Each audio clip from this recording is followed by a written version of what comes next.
¿Qué tal? ¿Cómo le va? Muy buenas noches. Le saluda Jaime Barrera y me da mucho gusto darle la bienvenida a una emisión más de Con Todo Respeto, este espacio de análisis, de opinión, de debate sobre los temas que más han llamado su atención en los últimos días. Hoy pues hay mucho de qué hablar, temas locales, la puesta en marcha de un nuevo transporte masivo en la ciudad, desde luego este escándalo de las mansiones. Tanto regresa la mansión del antiguo titular de la Unidad de Inteligencia Financiera como del Junior, del hijo del presidente Andrés Manuel López Obrador, que ha desatado, Enrique, todo un escándalo.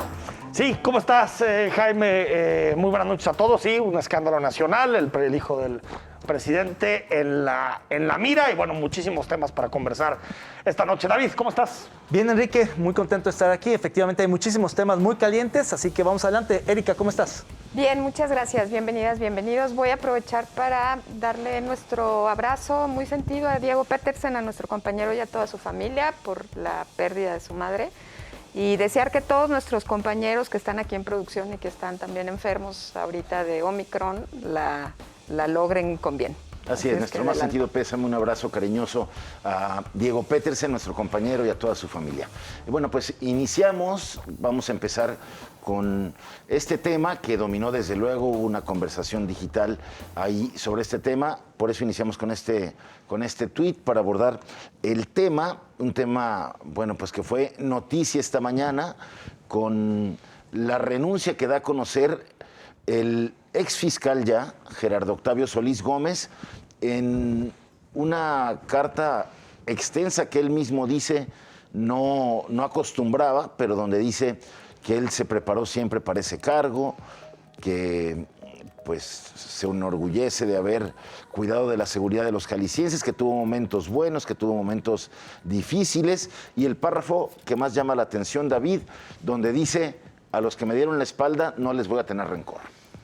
Bueno, eso habla un poco de su madurez y de la manera en que está encarando su salida, que ya le había pedido, trascendió muchas veces que había solicitado su renuncia por razones personales, de salud, lo que fuera, pero a mí me parece que independientemente de ese balance, creo que es objetivo de claroscuros, sí hay un episodio que me parece que marcó un antes y un después, que fue el 5 de junio del 2020, sin duda, que tras las manifestaciones de los jóvenes por el asesinato de Giovanni López, él reconoció, él confesó que había sido infiltrada la corporación a su cargo, algo que por bochornoso hacía insostenible la continuación del cargo. A ver, yo creo que él debió haberse ido. Lo dice su jefe, el gobernador. No, él también, los dos.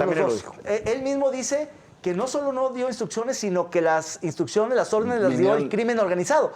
Si dices eso, si eres capaz de reconocer algo así, tendrías que renunciar en consecuencia y decir, si no tengo el mando, discúlpenme. Ahora, ya había renunciado. Esta es la quinta, no por eso. Pero, a ver, pero al menos que yo sepa, renunció 5 veces. Pero sí. Al cargo, 5 veces al cargo renunció. Y lo que sí hay que decir son 2 cosas. Uno, sí tiene problemas de corazón. Y eso lo admite todo el mundo que lo conoce, tiene problemas cardíacos. Bueno, ya no es fiscal, pero el que fue fiscal. Eso uno, y ojalá se recupere, creo que en términos personales, ojalá enfrente bien esos problemas. Ahora, en términos de los objetivos de la fiscalía, queda claro que pues, prácticamente se avanzó en nada, ¿no? O sea, si vemos en objetivos, en un mejor ministerio público, en avance en materia de investigación, en una policía estatal mucho mejor coordinada, verdaderamente creo que para lo que podía ser la primera fiscalía con cierta independencia, pues no, quedó en el papel. Nomás una postilla sobre eso, hubo un documento muy importante que se llamó La Fiscalía que Sirva, con 21 puntos mínimos a los cuales el gobernador se comprometió a entrarles. Se acercó. Ni uno. El 22 era la autonomía. Y el gobernador en su momento dijo que el 22 se haría una vez que tuviera los 21, que eran estos temas y muchos más. De los 21, ni uno solo se cumplió, y mucho menos el 22, que era el de la autonomía. Aquella incógnita era si Gerardo Octavio Solís, Erika, iba a ser capaz de acercarse a esa fiscalía que sirva.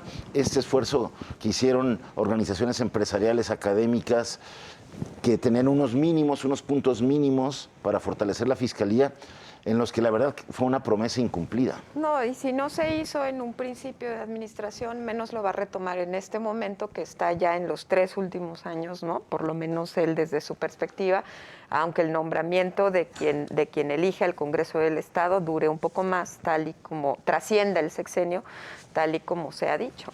A mí particularmente... Yo tengo fe, perdón. Yo creo que justamente el momento en donde el gobernador puede hacer reformas pensando en que no le afecten en su administración, sino más bien a futuro y que él tenga un legado, una herencia mejor. Le pasó a Aristóteles. Perdón. Exactamente, por esa razón. El sistema anticorrupción fue la segunda parte de su sexenio. Porque sabía que no le tocaba. Sabía que le tocaba al Faro, no a él. Y se la aventó. Hoy Sí, puede pero darle eso autonomía. Está desmantelada. No, Digo, no, sí, ya está pero desmantelado. es una hipótesis. Sí, claro, pero es, Puede ser que no, es también, totalmente puede ser. distinto hablar de un sistema anticorrupción a de una fiscalía. Perdón, con todo respeto, hablar de una fiscalía que sirva en esta última mitad del sexenio, con todo lo que implica en términos de cambios, contrataciones, capacitaciones y demás. Autonomía de entrada. Y autonomía, por supuesto que no, es Así una es, apuesta rumbo al precipicio.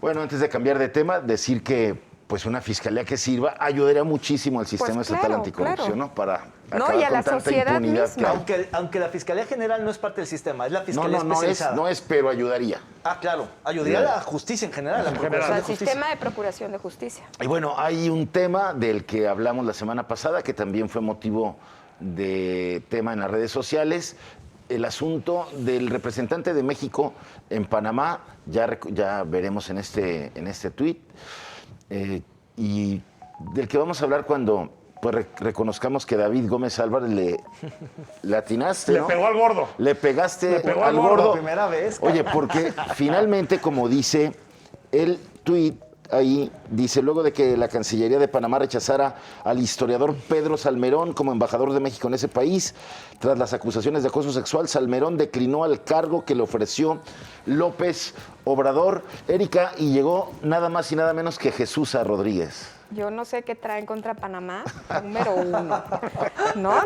Número ¿Qué les 2. ha Bueno. ¿Qué les ha hecho Panamá? No, es broma, ¿no? Pero bueno, de Jesús a este señor Salmerón, Sí, pues sí, sí. Hay un avance, hay un un mundo avance, de hay un avance. diferencia. Bueno, y él tira la toalla. ¿eh? A ver, no. A ver, una cosa es que Panamá haya dicho no queremos a un acosador y otra cosa es que lo hayan obligado Sí. por la dignidad del presidente y su rechazo a aceptar que lo iba a defender patriarcalmente a toda costa, le hubiera dicho declina. Pero esto es el símbolo del pacto patriarcal que tiene. 5 días después, declina Pues, 5 claro días que después no, pero- de aquella carta que envía de Panamá a México, Pero donde le todavía- dice, no queremos que nos mande. Ahora, ahí cometió un error de procedimiento Pues, el presidente. claro. Si hubiera mandado la petición del beneplácito antes de anunciarlo, yo creo que Panamá difícilmente lo hubiera podido rechazar. Bueno, aquí... Pero aquí dijo también- Panamá, no lo han mandado. No, perdón, pero detrás de todo esto también está todo un comportamiento del presidente que es encubrir a los acosadores claro. que estén Sin dentro duda. de su Repite gobierno, la ¿no? ruta de- Repite toda Pero yo, la me, del ruta. candidato pero yo me Guerrero. refiero en términos proceso diplomáticos. diplomático. Sí, claro, O sea, del no, proceso yo sé que lo ha diplomático. hecho, lo hizo con Yo hablo del con Salgado proceso Macedonio, político, ¿no? Y todo Pero este es que tema. Eso justamente me contaba un asesor de la Cancillería que es mucho más común de lo que se cree los rechazos de las propuestas diplomáticas. Pero no se ventilan. Pero no se ventilan y se hacen antes. Es decir, normalmente hay una misión diplomática, proponen el nombre, el país dice sí o no, y si dicen sí, entonces se anuncia. El error de procedimiento del presidente fue haber anunciado antes de tener el beneplácito, además a un impresentable. Porque si no hubiera sido por impresentable, defenderlo. si Panamá había hecho, no me Potencial gusta, acosador pero en dale. Panamá. Sí. Pues Pero se claro, combinaron o sea, las dos cosas, un el- impresentable pero, y un David, error es que diplomático. el error se potencializa cuando el presidente entra en su defensa permanentemente. A lo Hasta tonto. dijo que le habían aplicado la Bueno, de la hoy. Santa Inquisición. Hoy No, lo defendió más que a su hijo. ¿eh? Pero todo el tiempo, o sea, a ver, No, bueno, es que perdón, del hijo no la quiere hablar, senadora ni quiere Malú moverle. Miche, Bueno, pero que el otro era puede ser un corrupto el hijo, profeminista. pero este es un violador. Así es. No. Ahí se van, No. ahí- Desestimar ahí las está el denuncias cambio. es un tema que fue parte de la defensa. Y lo hizo desde antes, Y Enrique, con esta todo falta de respeto, ¿no? procedimiento, esta falta de oficio diplomático habla lo que le importa a la 4T y al presidente, el tema de las relaciones exteriores y de su pues, valor estratégico, ¿no? Con eso nos vamos a ir a nuestra primera pausa. Quédese con nosotros, regresamos.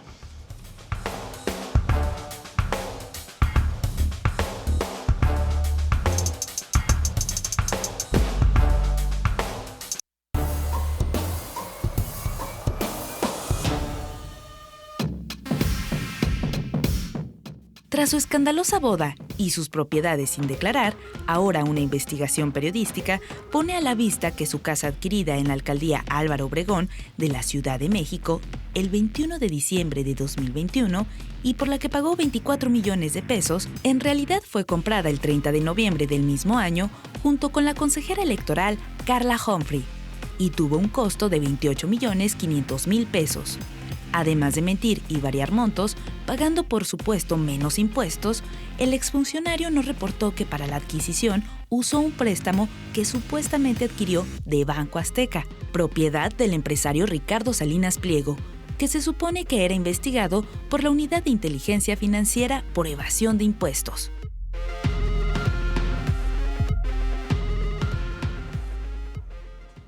Bueno, aquí hay dos debates, uno que tiene que ver con un posible trato de favor a Santiago Nieto, porque recordemos que cuando salieron sus propiedades, el debate era si con su salario realmente podía pagar todas esas propiedades y por qué le habían entregado esos créditos. Y uno de los créditos que está involucrado es precisamente pues Ricardo Salinas Pliego, que se ha vuelto un personaje muy polémico, un tweet star, digamos, tal vez con algunas intenciones políticas, bastante misógino, que insulta, pero bueno, pues se ha ido colocando en la opinión pública, en el debate público, no sé si como un nuevo Trump o como un nuevo Berlusconi, pero bueno, pues ahí están los dos temas, ¿no? Por un lado, el caso de Santiago Nieto, que es tal vez lo que públicamente nos interesa más, y el papel de Salinas Pliego en este gobierno, que es fundamental. Claro, pero van justamente de la mano porque lo que dicen los analistas financieros es que teniendo el sueldo que tenía Santiago Nieto y además siendo alguien políticamente sensible,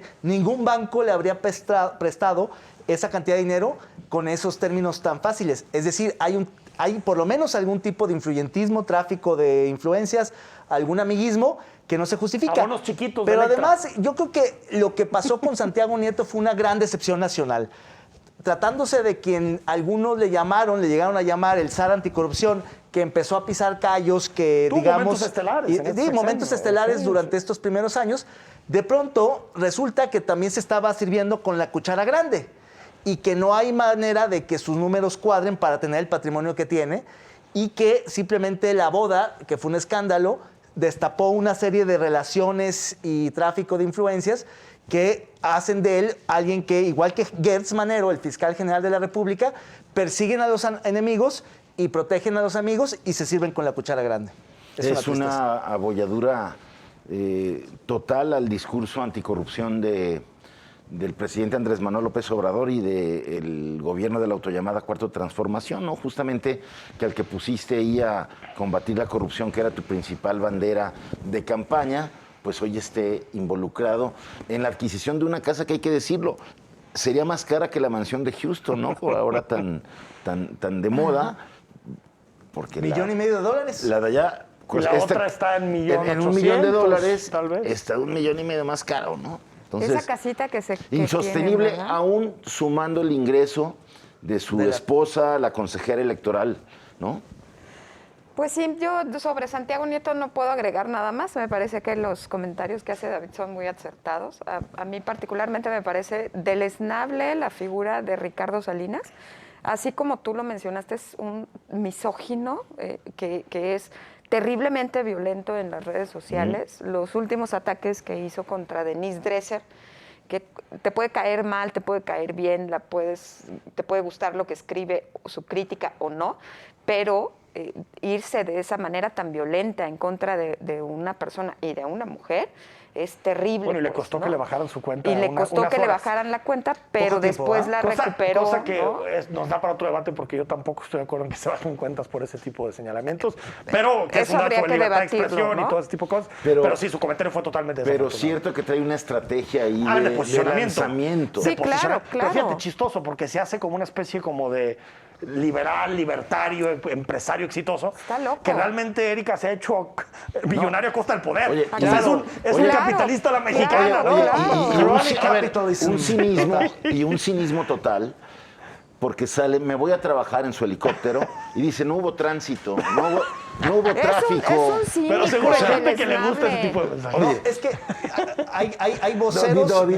¿Qué le pasa, hay no? quien Prefiero a Adame.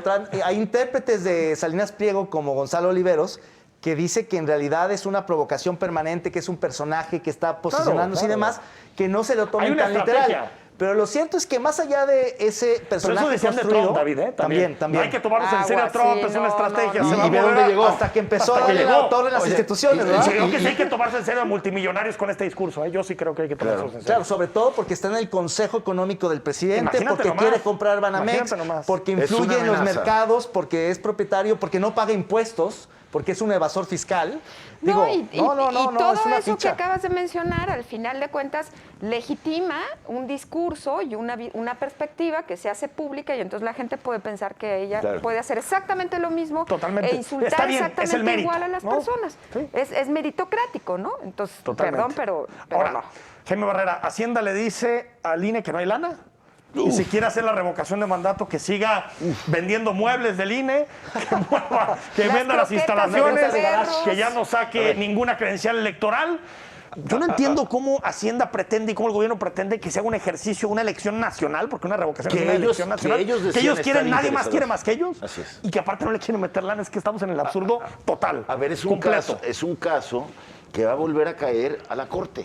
Para la Porque la araña. Corte tiene que decir si la Secretaría de Hacienda, con ese documento de 14 páginas, donde básicamente le dice, no tengo recursos, no te puedo dar, arréglatelas como puedas, habrá que ver si la Corte con eso está satisfecha y considera que cubre el requisito que determinó, ¿no? Al decirle al INE, a ver, tienes que hacer la revocación, Con los recursos con los que necesarios, como dijo tengas, el Tribunal Electoral. pídele a Hacienda más recursos y Hacienda te tiene que dar una respuesta formal de si te da o no te da.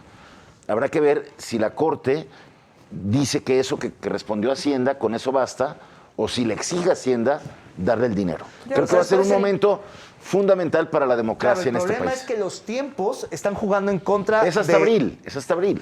Pero es que el IFE No, el INE pero tiene tendrías que ya que organizar preparar desde ahora, todo. tiene que Reclutar, tiene que todo. capacitar, Claro. porque lo que decía un consejero, explicaba, es que a diferencia de la consulta sobre los expresidentes, que fue básicamente inercial como consecuencia de la elección del año pasado, con los mismos funcionarios de casilla, con los mismos materiales electorales y demás, Aquí esta tienes es que totalmente insacular nueva. de nuevo. Esta tienen que llamar a nuevos funcionarios, insacular y demás, y si no Y la se toman Constitución decisiones te pide- ahorita, no David, es que y la después digas... Constitución te pide las mismas casillas que una elección presidencial.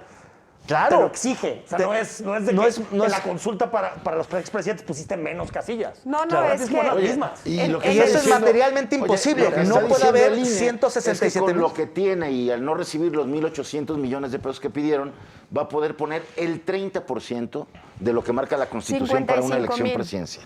Sí, 55 una tercera mil parte dijeron. de las 167 Pero incumple mil. la Constitución. Es que ahí va el tema, porque lo que dicen los diputados de Morena es pues que hagan lo que quieran, ¿no? Que sigan en su jugueteo político, Ciro, Lorenzo, que hagan lo que se les pegue su gana, estarían violando la ley. Entonces, aquí el tema es que están jugando con la ley, ¿no? Entonces, ambas partes. Y lo que pasa es que si eso sucede así, pues va a regresar Oye, a la a mí se me hace Corte. que son Y una la parte, Corte oye, tiene Oye, que... y otro escándalo colateral a esto es que en la revisión que hace el INE de Ah, estas sí, de los credenciales para juntar el 3% del Fraude. padrón, revivieron al menos 18,000 muertos. 18,000 muertos.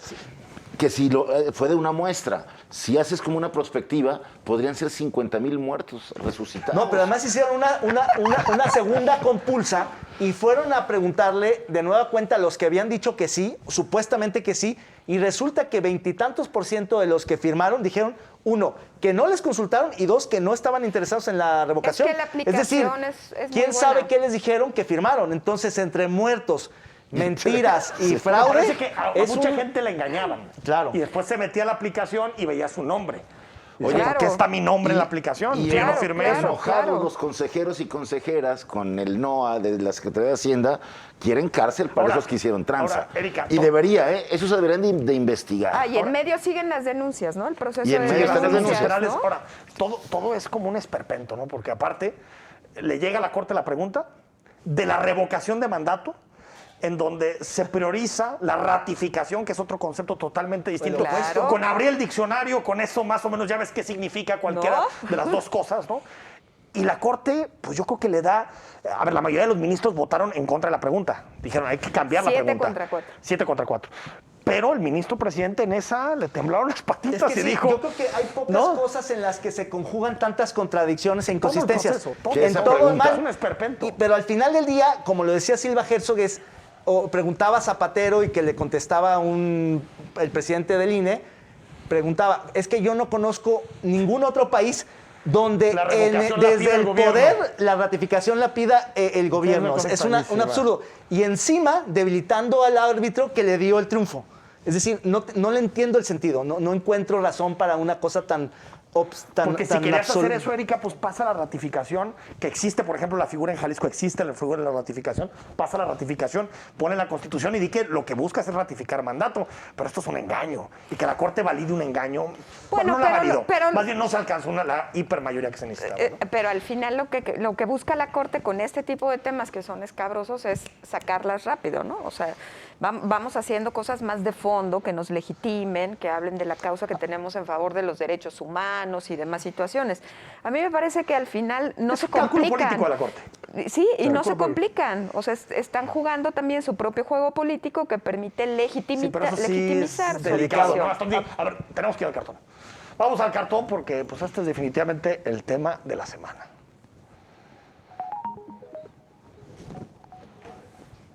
Bueno, ahí está. Sale el nuevo rockstar de la política mexicana y, bueno, dice la abuela, sí es la abuela García, ¿no? Dice, unos se casan por amor, otros por licitaciones directas de Pemex. Qué bueno, de los primeros ya quedan pocos, realmente, ¿no? De los segundos, un poquito más.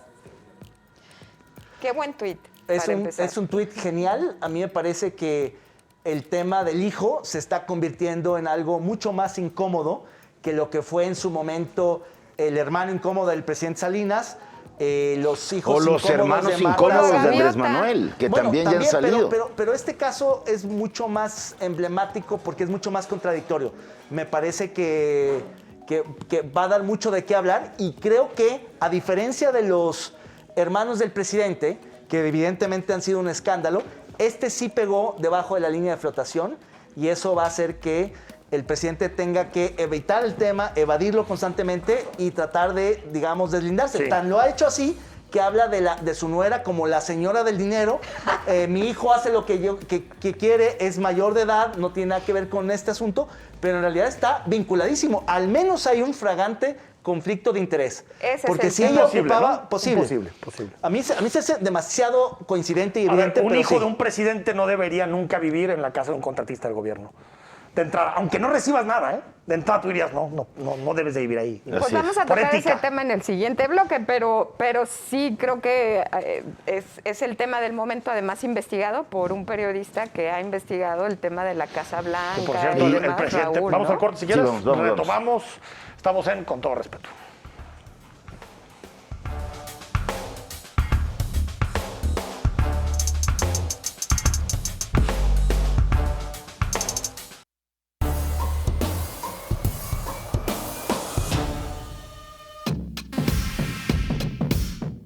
De manera apresurada, el 29 de enero, no el día 30 como se había previsto, el gobernador Enrique Alfaro Ramírez puso en marcha Mi Macroperiférico. Lo hicieron en 3 años y costó 9,000 millones de pesos. Sin embargo, le faltaron obras y dinero al proyecto, que quedó incompleto. Mide más de 40 kilómetros, pero excluye 38 kilómetros del periférico de Tonalá. Pero además, falta señalética. Las terminales no tienen identificaciones, faltan varios elevadores y los usuarios se quejan de obras improvisadas.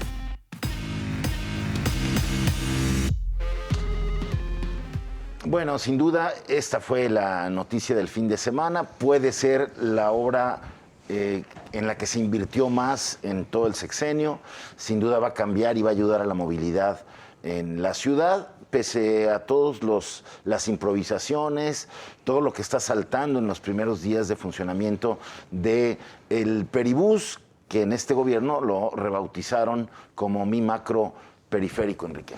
Sí, a ver, yo creo que es una obra importante y creo que es positivo que en los últimos, yo diría, 9, 10 años, se está invirtiendo mucho más en esta ciudad en transporte público que en transporte privado. Esa es una Me parece evolución. que eso es una exigencia de hace muchos años. Invirtieron, creo que al final fueron 30,000 millones en la línea 3, ¿o cuánto terminó diciendo la... 37. 30 y tantos, ¿no? 30 y tantos mil millones en la línea 3, 9,000 millones en este proyecto, más aparte el proyecto de la línea 4, que parece que puede haber recursos ya.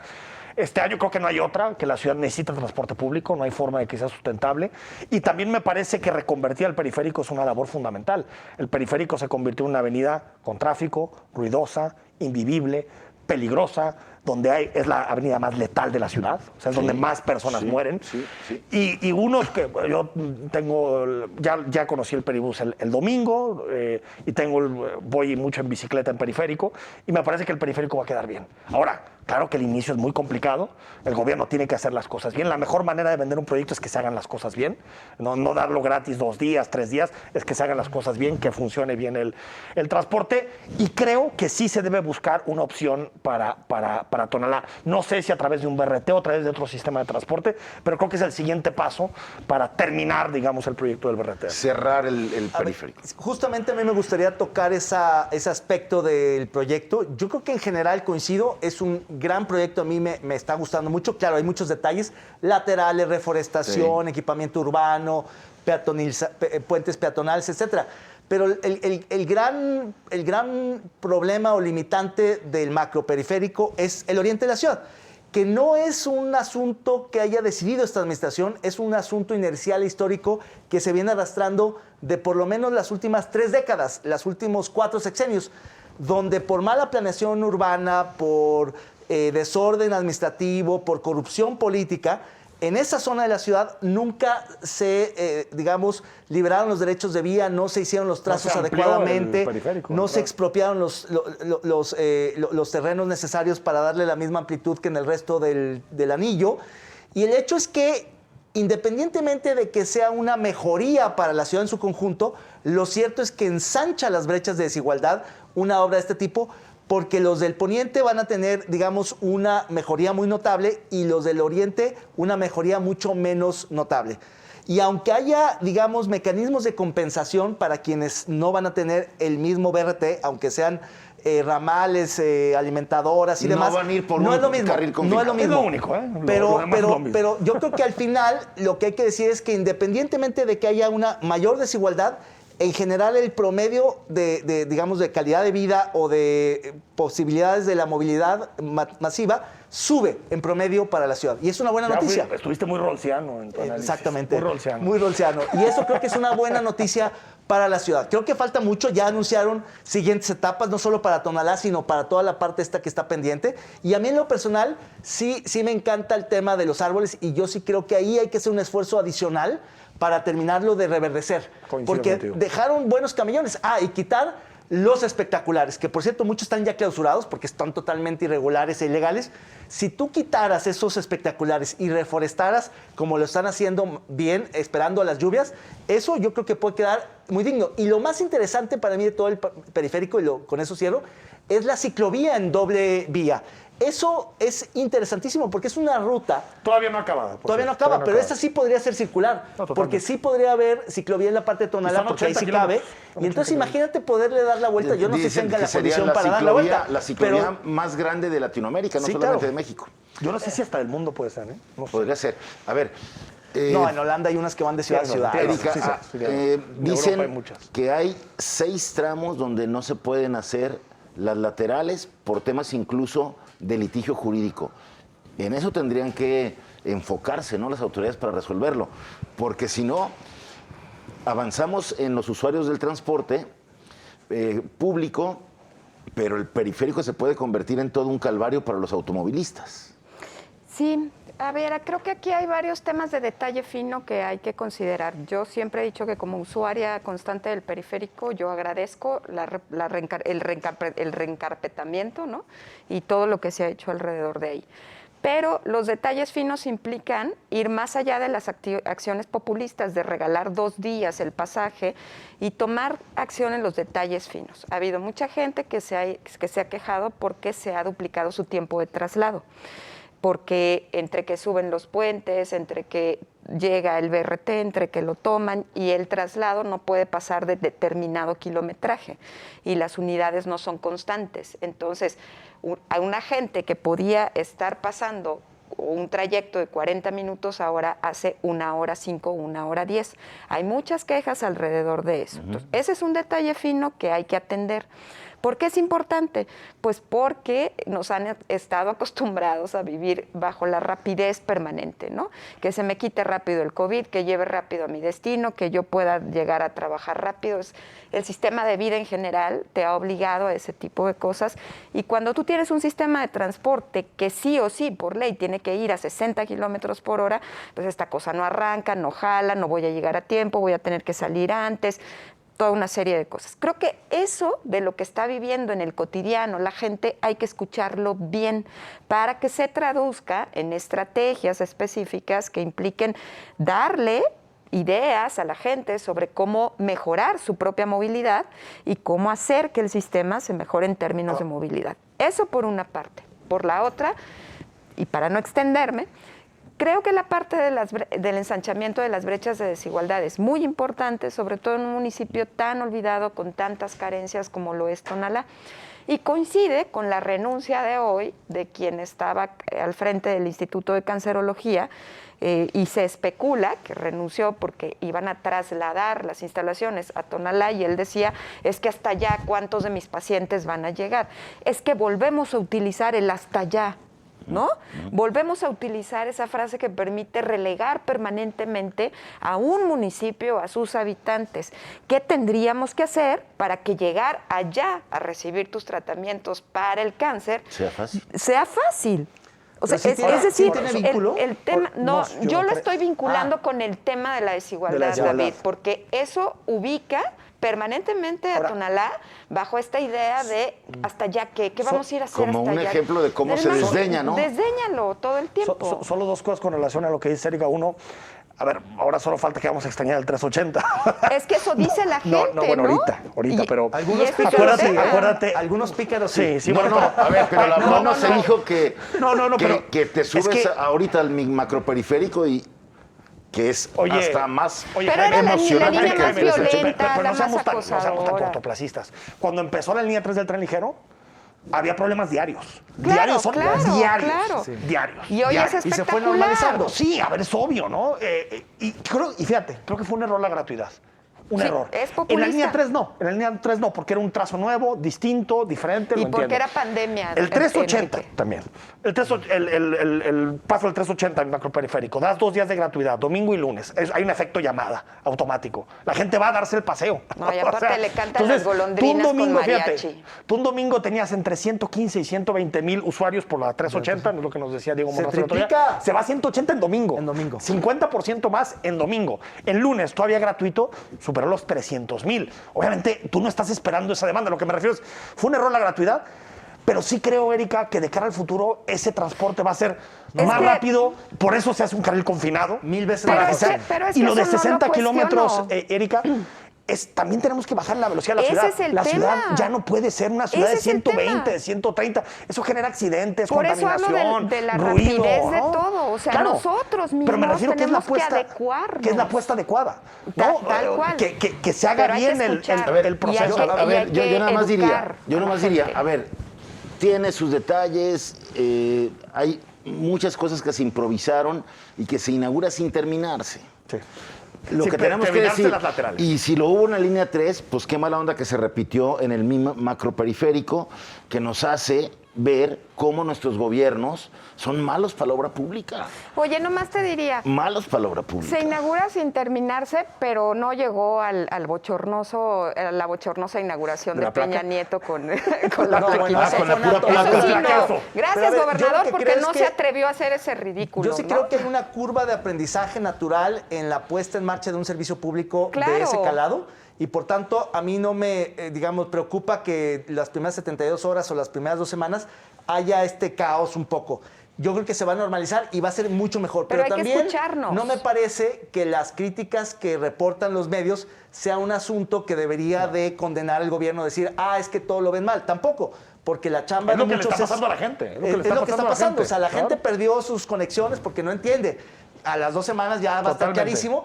Y yo sí creo que es, o sea, en términos de costo-beneficio, la mejor inversión es el BRT. Es duda. impresionante. Mucho más barato que todo lo que 300,000 costó. Pero es más Es fácil una que le locura. digas a la gente, anticipa tu salida, ¿no? Hace esto y esto. O sea, educar Así y es. decir, y todo eso también es una labor paralela Bueno, que hay que pedagógica, aprender. ¿no? Didáctica. Pedagógica, Y con tal la cual. incógnita de por qué no habrá venido el presidente Andrés Manuel López Obrador, porque siguen enojados o porque no dio la lana del gobierno federal que reclama el gobierno estatal, nos vamos a la imagen de la semana.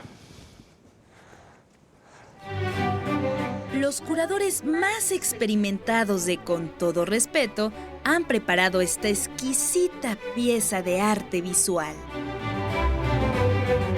Usted, póngale el nombre.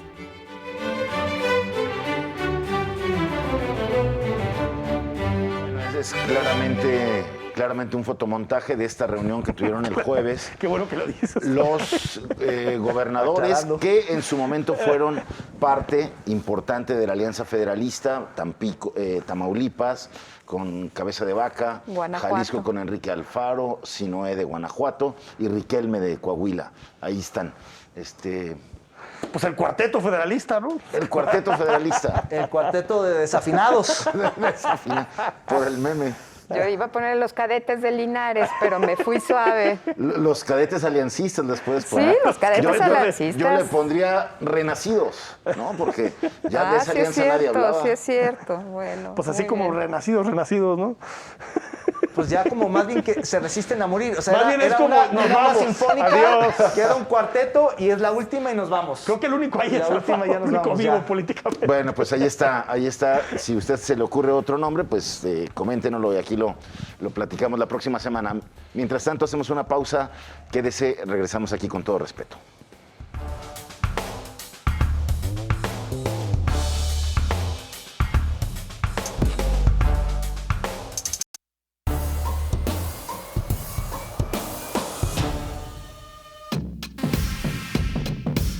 Revelan las fincas de lujo en Houston del hijo del presidente de la República, José Ramón López Beltrán, un contratista de Pemex, el dueño de una de ellas. En total contradicción a la austeridad republicana que promueve su padre, los defensores de la 4T divulgan que la del dinero es la nuera Caroline Adams, ex empleada de British Petroleum y Cava Energy. Además de que desde que se mudaron a Houston han vivido en propiedades de connotado director de la petrolera Baker Hughes. Demasiadas coincidencias.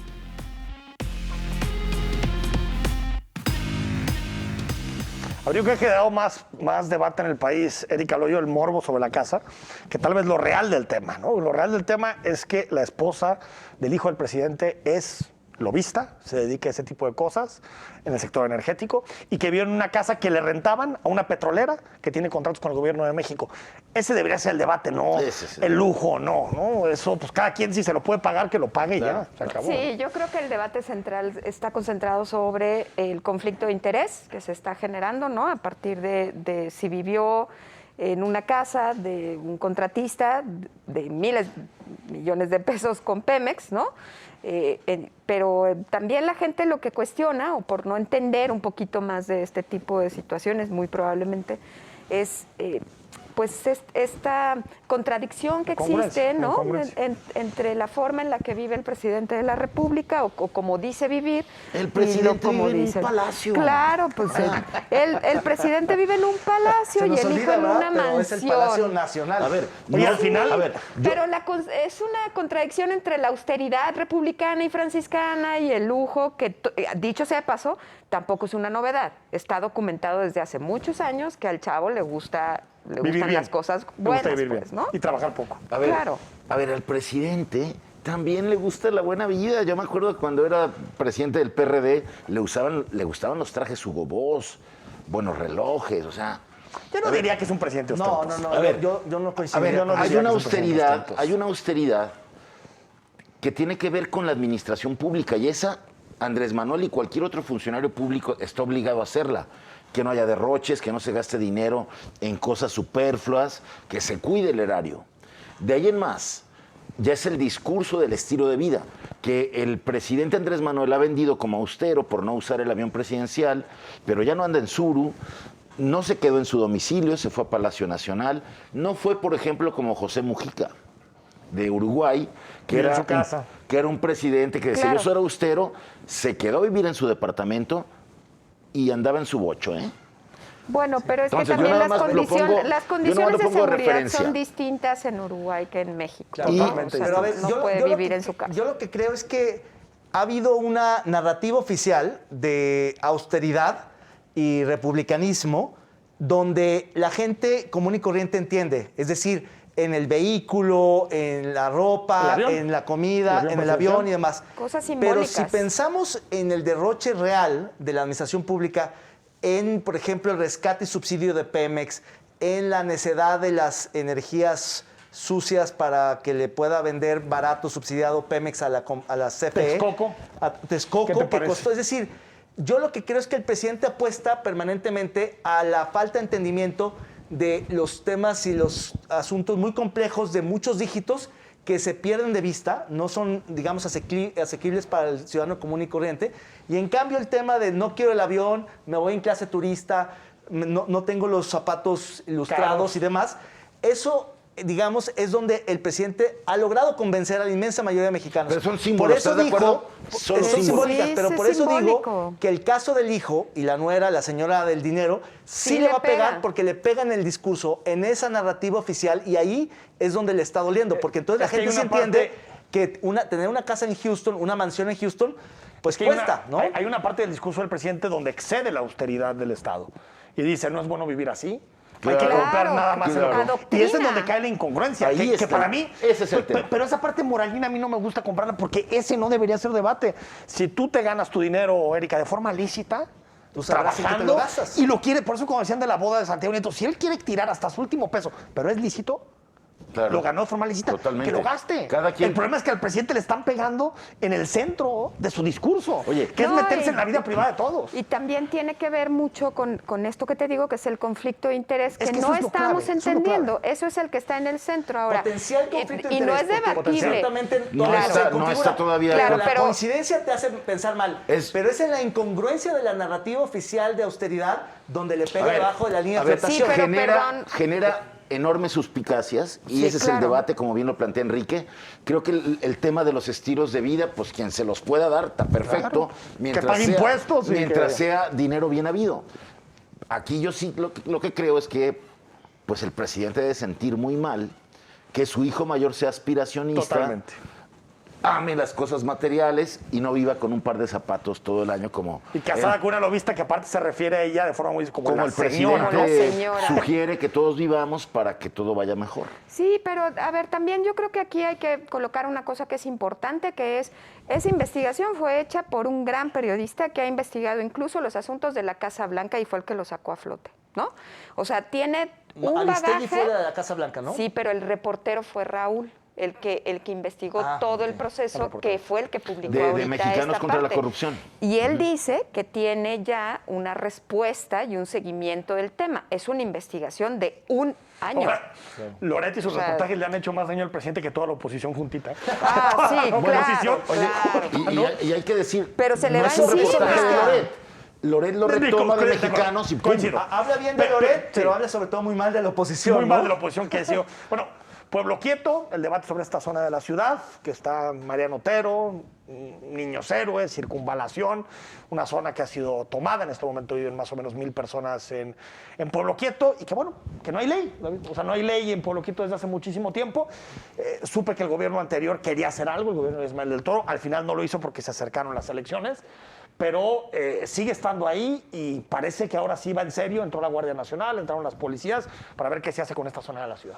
Claro, son de esos asentamientos irregulares en zonas federales, en territorios de nadie, donde el gobierno de la República ni se hace cargo porque le queda muy lejos, pero el gobierno municipal que lo tiene en su territorio puede entrar. tampoco puede entrar, y donde finalmente ocurren delitos y hay una organización del crimen que pues hace que tengas en el corazón de una zona céntrica importante pues un tema de disrupción social y por eso la intervención. Yo sí creo que ese tipo de patios de los ferrocarriles, ese tipo de áreas y servidumbres, si las rescatáramos, tendríamos unos espacios maravillosos para parques lineales, para canchas deportivas, para pequeños parques de bolsillo. El famoso urbanismo táctico es en ese tipo de espacios. Yo sí creo que tendrían que reubicarlos. Tampoco se trata de sacarlos a golpes, pero sí se pueden reubicar de una manera. Un diálogo para ser reubicados. Un diálogo y una expropiación y un tema forzado, pero, digamos, cuidando derechos humanos, tienes unos espacios privilegiados en el centro de la ciudad donde ya no hay territorio. A ver, es un ejemplo de los polígonos de impunidad que hay en la ciudad. Pueblo Quieto es uno, el santuario donde se venden medicinas, no sé, sabemos, de dudosa procedencia. Otro polígono de impunidad es la 5 de febrero, donde venden autopartes robadas. Y San Juan de Dios, en los banquetones donde venden teléfonos celulares calientes, robados, en fin. Áreas donde la autoridad falla por omisión, por ineficiencia o de plano por complicidad y corrupción, ¿no? Sí. Entonces, bueno, ojalá este esfuerzo de Pueblo Quieto prospere, se pueda sanear esa colonia, hacer espacios públicos como los que dices, dándole alternativa a los que viven honestamente ahí y a los pillos que van ahí a hacer de las suyas, pues que los detengan. Todo esto se desata por eso, ¿no? Sí, Erika. Sí, porque se encontró, recordemos, lo puso Escamilla en su Twitter, una historia de una persona que fue encontrada en una alcantarilla. En una alcantarilla de Pueblo Quieto. Erika. Pues aquí yo creo que hay que reflexionar mucho sobre las condiciones de esas personas, ¿no? Me parece que es muy evidente que la ciudad misma te arroja hacia ciertos espacios, ¿no? Hubo un tiempo en donde se daban los títulos de propiedad en las administraciones municipales, pero todos estos estaban en las periferias, ¿no? O en las zonas marginadas. Después no supe qué fue exactamente lo que pasó con esa estrategia de los títulos de propiedad. Me parece que Pueblo Quieto no es ni la primera ni la última que hay en la ciudad. Y que además, pues, la evidencia que encontró Escamilla, ¿no? Héctor Escamilla, es que sí, abajo de nosotros pasan demasiadas cosas, ¿no? Y que tampoco estamos viendo, ¿no? Porque la ciudad se habita en el exterior, pero también se habita abajo. Pueblo inquieto, ¿no? Toda la ciudad. Y no es el único, no es el único. O sea, no es el único asentamiento, hay muchísimos más por todo el área metropolitana. A ver, la neta no, ¿quién ganó esta semana? Hubo 3 propuestas, ¿quién ganó?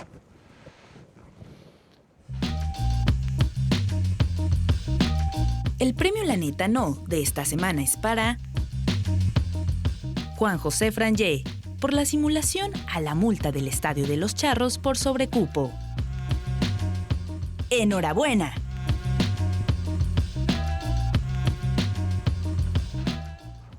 Bueno, no se vaya a confundir, no fue porque le dio COVID.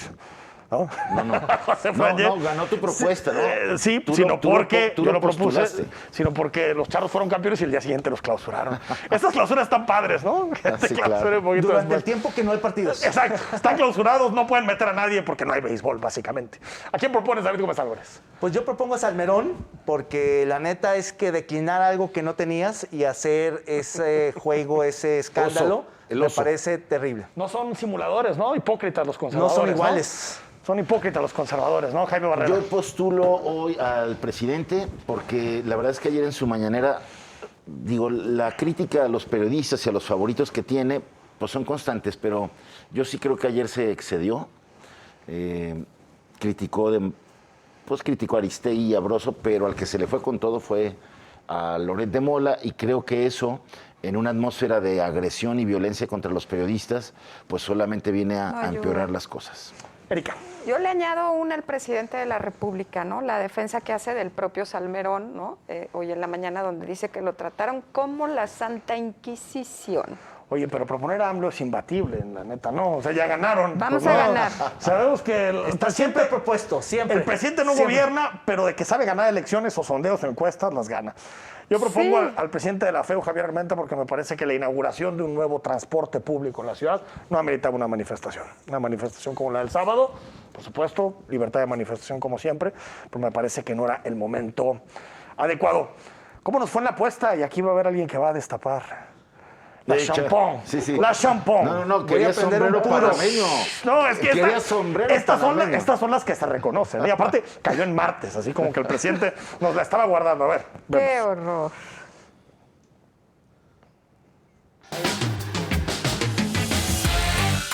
La apuesta esta semana fue: ¿dará Panamá beneplácito a Pedro Salmerón como embajador? Bueno, fuimos 3 síes. 3 dijimos que sí y 1 no. Y ¿Tú ganaste. no? Pues es...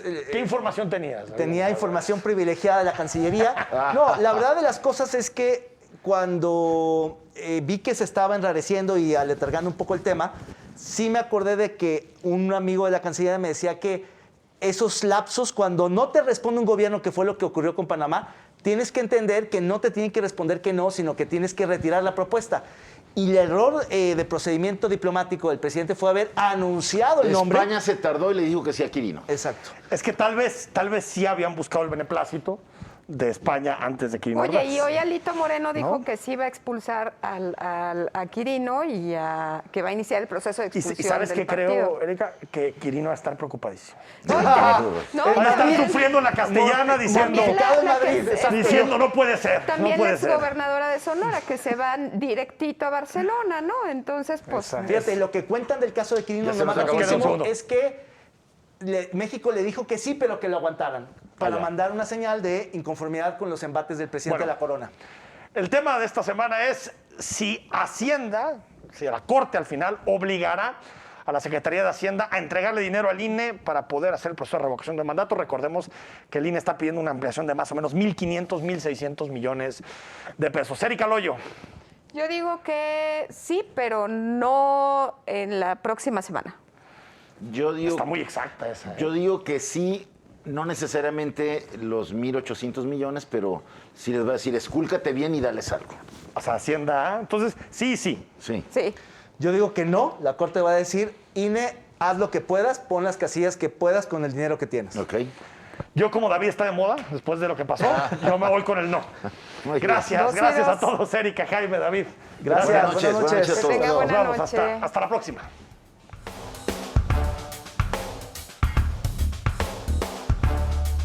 ¡Hasta liberar!